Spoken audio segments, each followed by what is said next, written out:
Look, I don't know if you're a fan of plot twists, but Antony ghosting Man United for Real Betis was an absolute cinematic masterpiece. From basically being a punching bag in Manchester to actually turning himself into the GOAT. And while that was a big joke everyone made about him just a few months ago, now it's an absolute fact. I mean, he won't win the Ballon d'Or, but I think his presence is guaranteed if Betis win the Conference League after his stellar performance against Fiorentina. One thing that is absolutely certain about Antony at Betis is that he never lets his team down. In fact, that has become a consistent trait for him over the past few months since his arrival. He always gives his best and is one of, if not the best player on the pitch in almost every game. I mean, just look at his performances for Betis. He's made exactly 20 appearances for Betis so far, and according to fotmob.com, has only finished 3 matches with a rating below 7. Just 3 games in 3.5 months. And it gets even better for him if we just look at his stats for the last 10 games at Betis. Realistically, there's only one bad game for him, and that was against Barcelona. Apart from that away game in Catalonia, it's all green. And, interestingly, he's recently started to deliver in the games that matter the most. Yes, the winners against Fiorentina in the first and second leg semi-finals, which was also against his former teammate, David De Gea, and that swerving shot against Espanyol further strengthened his reputation. In fact, the love he receives from everyone in the team, including the sporting directors, especially Joaquin, is so deep and unconditional that the Betis legend even joked that he'll drive the car if that's what it takes to kidnap him from Manchester United. Just look at the devotion he has for Antony, because it's clear that the respect and attention he receives, it's not just for his performance on the pitch. After all, 11 goal contributions in half a season, it's not something exactly out of this world. But Antony's impact on the team's resurgence, it goes far beyond just raw statistics and on-field display. Whenever the cameras show him, he's always laughing with the boys. For example, there was that video of him and Isco appearing together and joking in a promotional video for Betis' official sponsor. Or also, the time when his teammates Marc Bartra and Chimi Avila were trying to replicate his trademark spin. In fact, his influence went even beyond Spain, as even Juventus players tried to do it. Do you understand how influential this guy is now? Really? From acting and being described as a complete clown to actually being respected and even seen as a role model by the younger players. I don't know about you, but this situation really makes me think of the popular streamer Speed and his influence on the younger generation. No, really. Can you think of any recent resurgence that can be compared to Antony's at Real Betis? The two that come immediately to mind are first Rafinha at Barcelona, from being on the brink of the exit door to being tipped for the Ballon d'Or, or Scott McTominay, from being hated at Man United to now being a few points clear of the Serie A title with Napoli. You can see the strange thing here. In 2 of these examples, Man United are the ones being ghosted, and while the McTominay case is now closed following his permanent departure from Old Trafford, Antony could still be of use to the Red Devils, in theory. In practice though, I don't see it happening. Antony looks comfortable at Betis, and only a miracle would save him from being mocked and hated upon his return to England, if it indeed happens. But at the end of the day, all due respect to him, but he has to be the most stupid player out there to even allow circumstances to develop in this way. So, the big question arises, what prevented him from delivering for United the same way he does now with Betis? Well, if we ask the man himself, Ruben Amorim, he'll tell you the following. If you don't have physicality, you struggle a lot. And we talk about a lot of players that we had. Antony is so much better now in Spain.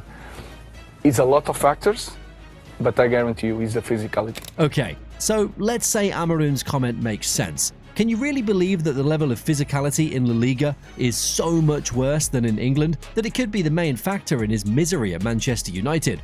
Because I'm a little skeptical. Antony's agent has since hit back, claiming, "We respect the opinion of coach Ruben Amorim, but we completely disagree with his analysis." To attribute Antony's lack of success at United solely to physicality is a very superficial argument, and it doesn't reflect reality. Yes, I think that makes more sense. Even if physicality does contribute to the problem, you just can't convince me that it's the one and only factor. So, here's my view of the situation. Mentality. Look, there are players with different types of mentality. Some might be extremely talented, but then when the big money comes, they stumble under the pressure. And then there are those who just don't care about the circumstances. Take Lamine Yamal, Jude Bellingham, or Desiree Doué, for example. These kids are literally destined to conquer the world, simply because they were born with a winning mentality. Nothing can really stop them. We've all seen the kind of performances Yamal has delivered on the biggest stage on a number of occasions, even before turning 18. Then there are players like Antony, and I can assure you that the heavy burden of those 95 million euros paid by Man United in 2022 has had a negative impact. The whole world knows that the Red Devils overpaid by a huge margin. I mean, even the then Ajax CEO and legend of both Ajax and Man United, Edwin van der Sar, admitted that the Red Devils overpaid for Antony. So, even when your former bosses admit that you're not worth 95 million euros, how can you ignore their words and perform with peace of mind? Although it's overlooked, this is one of the most difficult tasks for any athlete. And now that the distractions are long gone and he has the freedom to express himself, he's slowly becoming one of Betis' most influential players. Not only that, but his agent has stated that he is one of the best players in La Liga since he arrived in Spain. That really speaks volumes about Antony as a player. Now, one more thing. Let's hypothetically pretend that his time at Man United never really happened. Those 2.5 seasons simply do not exist. Now, if we put things like that, we can really see the true value of Antony. At the end of the day, maybe those are the perfect conditions for him. Maybe he's not destined to be a world-class player, to be put in the same sentence as the best players out there. But perhaps he feels most at home in clubs like Ajax and Real Betis. He knows he can be a leader, but only at teams where the pressure is not as great as it is as Manchester United. Because if we look at the performance of the team since his arrival, it's wild. Firstly, let's take a look at the La Liga table between the start of the season and the moment Antony stepped at the Benito Villamarin. His first game for Betis was at home to Athletic Club on matchday 22. So, let's take a look at the form between matchday 1 and matchday 21. As you can see, Betis were 10th place at the time, 6 points off 5th place, which guarantees direct qualification for next season's Champions League.